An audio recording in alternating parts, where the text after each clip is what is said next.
চাল কুমড়োর পুরোনো দিনে দুটো রান্না নিয়ে তোমাদের কাছে চলে আসলাম। ভিডিওটা স্কিপ করো না, খুব ভালো লাগবে। এটা আমাদের ঠাকুমার হাতের রান্না, খেতে কিন্তু দুর্দান্ত হয়। নমস্কার বন্ধুরা, প্রতিদিনের মতো আজকে আবার চলে এসেছি নতুন একটা রেসিপি নিয়ে। স্কিপ না করে প্রথম থেকে শেষ পর্যন্ত দেখতে থাকো। আর গাছে দেখো একটা চাল কুমড়ো হয়ে রয়েছে, এরকম কিন্তু ছোট ছোট গাছে আরও চাল কুমড়ো হয়ে আছে। আজকে এই চাল কুমড়োটা দিয়ে তোমাদের শেয়ার করছি। আর চাল কুমড়োর এখানে দেখো কত পেঁপে গাছ হয়েছে। পেঁপে গাছগুলো কয়েকদিন আগেই লাগানো হয়েছিল। দেখো চাল কুমড়োটা গাছে হয়ে আছে কি সুন্দর, একদম কচি। এরকম চাল কুমড়ো গাছ থেকে পেরে রান্না করলে কিন্তু খুব ভালো লাগে। চাল কুমড়োটা নিয়ে আমি রান্না করা চলে এসেছি। এবার চাল কুমড়োটা প্রথমে কেটে নিচ্ছি। চাল কুমড়োটা কিন্তু একদম ছোট ছোট করে কাটবো না, আমি একটুখানি ডুমো ডুমো করে কেটে নেব। প্রথমে চাল কুমড়োটা আমি ভালো করে পরিষ্কার করে নিচ্ছি। চাল কুমড়োর এই খোসাটাও কিন্তু আমি ফেলে দেবো না, এটাও কিন্তু আমি রান্না করব। কুমড়োটা পুরো ভালো করে আমি এইভাবে পরিষ্কার করে নিয়েছি। এবার চাল কুমড়োটা কীরকম করে কাটবো সেটাও তোমাদের সাথে শেয়ার করছি। একটা চাল কুমড়ো এরকম 4 পিস করে নিয়েছি। এবার এরকম ডুমো ডুমো করে কেটে নেব। বেশি বড় বা বেশি ছোট কাটবো না, কিন্তু দেখো একদম এই সাইজের। এবার পুরো চাল কুমড়োটা কেটে তোমাদের আবার দেখাচ্ছি। এখানে সব চাল কুমড়োগুলো কাটা হয়ে গিয়েছে। এবার চাল কুমড়োটা আমি ধুয়ে নিচ্ছি, একটা মশলা তৈরি করে নিচ্ছি। এখানে দেখো জিরার গুঁড়ো নিয়েছি 1/2 চামচ, ধনিয়ার গুঁড়ো 1/2 চামচের থেকে একটু বেশি, লাল লঙ্কার গুঁড়ো নিয়েছি 1/2 চামচ। তোমরা ঝাল যেরকম খাবে সেই হিসাবে লঙ্কার গুঁড়োটা নিয়ে নেবে। কাশ্মীরি লঙ্কার গুঁড়ো নিয়েছি 1/2 চামচের থেকে একটু কম, এটা ঝালের জন্য না, শুধুমাত্র কালারের জন্য। স্বাদ অনুযায়ী লবণ, চামচের থেকে একটু বেশি হলুদ নিলাম। এবার সব কিছু মশলা একসাথে আমি মিশিয়ে নিচ্ছি। গুঁড়ো মশলাটা আগে থেকে তৈরি করে মিশিয়ে রাখলে রান্নাটা কিন্তু আরও সুন্দর হয়। দেখো সব কিছু মশলা ভালো করে মিশিয়ে নিয়েছি। এবার এর মধ্যে আমি অল্প জল দিয়ে দিলাম।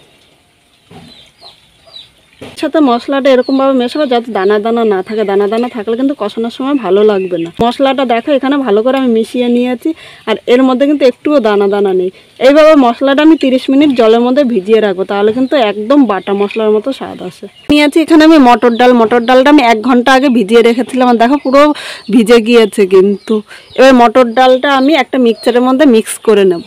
এর মধ্যে 2টো কাঁচা লঙ্কা দিলাম, আর 4-5টা রসুন কোয়া দিলাম। জল ছাড়িয়ে আমি মটর ডালটা এর মধ্যে নিয়ে নিচ্ছি। ডালটা আমি এইভাবে শুকনোয় বাটবো, এর মধ্যে কিন্তু কোনো জল দেবো না। এখানে দেখো মটর ডালটা একদম মিহি করে আমি বেটে নিয়েছি। এবার এই বাটির মধ্যে আমি নিয়ে নিচ্ছি। তো ডালটা নিয়ে নিয়েছি। এবার এর মধ্যে আমি স্বাদ অনুযায়ী লবণ দিলাম। লবণটা ডালের সাথে নেড়েচেড়ে মিশিয়ে নিচ্ছি। এবার এই ডালটা আমি এক সাইডে রেখে দিচ্ছি। উনুনে আমি একটা কড়াই বসিয়ে দিলাম। কড়াইটা আমি ভালো করে গরম করে নিচ্ছি। এর মধ্যে তেল দিয়ে দিয়েছি। এবার তেজপাতা হাফ করে রেখে দিলাম, তেজপাতাটা দিয়ে দিলাম।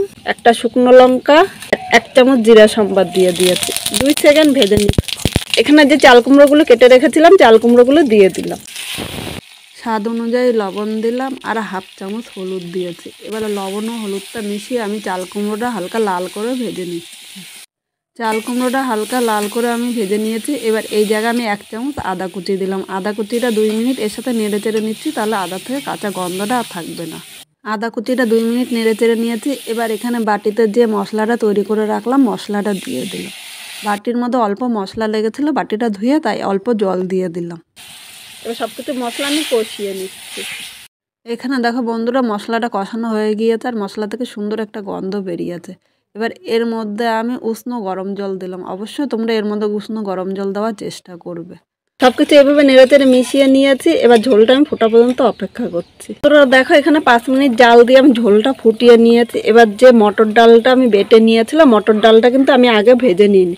এইভাবে কাঁচা মটর ডাল আমি দিয়ে দিলাম। ওগুলো আমি বেশি বড় করব না, মাঝারি সাইজের করব, মানে বেশি বড়ও না ছোটও না।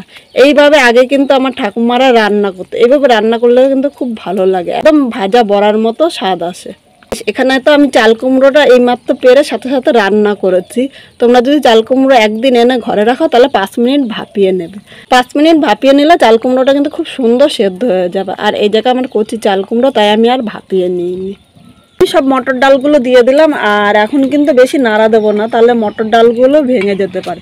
এইভাবে আগে আমার ঠাকুমারা রান্না করতে, এইভাবে রান্না করলে কিন্তু তেলও অনেকটা কম লাগে। তো আমি ঢাকা দেবো না, ঢাকা ছাড়া এইভাবেই আমি 5 মিনিট ফুটিয়ে নিচ্ছি। এটা অনেক পুরনো দিনের রান্না, এইভাবে রান্না করে দেখবেন, দারুণ লাগে কিন্তু খেতে।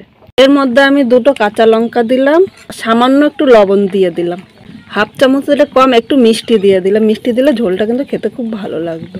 এবার এইভাবে আমি আরও কিছুক্ষণ ফুটিয়ে নিচ্ছি। দেখো বন্ধুরা, 5 মিনিট ফুটিয়ে নিয়েছি আর ডালের বড়াগুলো কিন্তু একদম সেদ্ধ হয়ে গিয়েছে। আমি তোমাদের একটা বড়া দেখাচ্ছি। দেখো এই বড়াটা একদম কিন্তু সেদ্ধ হয়ে গিয়েছে, দেখো তো।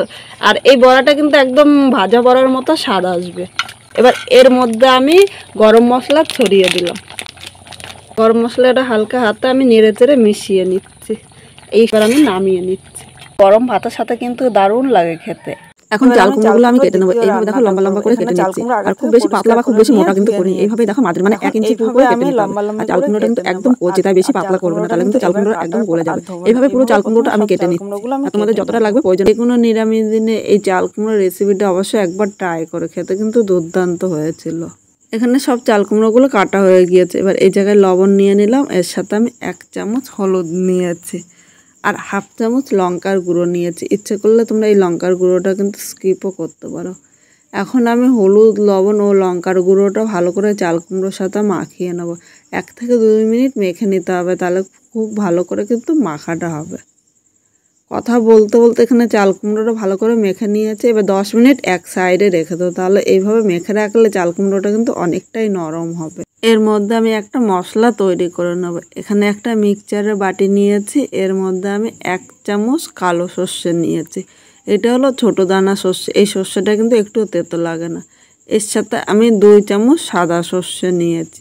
ইচ্ছে করলে তোমরা শুধু সাদা সর্ষে বা শুধু কালো সর্ষে দিয়েও কিন্তু করে নিতে পারো। এবার এই জায়গায় সামান্য লবণ দিলাম, এর সাথে হাফ চামচ হলুদ দিয়েছি। এই হলুদ ও লবণ দেওয়াতে সর্ষে বাটলে একটুও তেতো লাগে না। এবার এখানে আমি 3টা কাঁচা লঙ্কা নিয়েছি। তোমরা ঝাল যেরকম খাবে সেই হিসাবে কিন্তু লঙ্কাটা নিয়ে নেবে। সব কিছু প্রথমে শুকনো মিক্স করে নিয়ে আসছি। এখানে দেখো সর্ষেটা মিক্স করে নিয়েছি, আর শুকনো মিক্স করার পর সামান্য একটু জল দিয়ে মিক্স করেছি। সর্ষেটা কিন্তু একদম মিহি বাটা হয়েছে, এইভাবে কিন্তু তোমরা বেটে নেবে। এদিকে একটা কড়াই বসিয়ে দিয়েছি, কড়াইয়ের মধ্যে সর্ষের তেল নিলাম। এই রান্নাটি সর্ষের তেল দিয়ে করলে খেতে কিন্তু ভালো লাগবে। তেলটা গরম করে নিয়েছে। এবার এই জায়গায় দেখো মেখে রাখাতে কতটা জল বেরিয়েছে, আর এই জল বেরোনোতে চাল কুমড়োটা কিন্তু আমার অল্প টাইমে ভেজে নিতে পারবো। আর এইভাবে মেখে রাখলে চাল কুমড়োটা কিন্তু তাড়াতাড়ি অনেকটাই নরম হয়। এবার একে একে সব চাল কুমড়োগুলো এখানে দিয়ে দিলাম। এখানে সব চাল কুমড়ো একসাথে ভাজা যাবে না, তাই এই চাল কুমড়োগুলো আমি এরপরে ভেজে নেব। এখন আমি মিডিয়াম টু লো আগুনে চাল কুমড়োগুলো ভেজে নেব। খুব জোরে কিন্তু আগুন দিলে তাহলে চাল কুমড়োগুলো পোড়া লেগে যেতে পারে। এইভাবে 2 পিঠ আমি হালকা লাল করে ভেজবো, খুব বেশি কিন্তু চাল কুমড়োটা ভাজার প্রয়োজন নেই।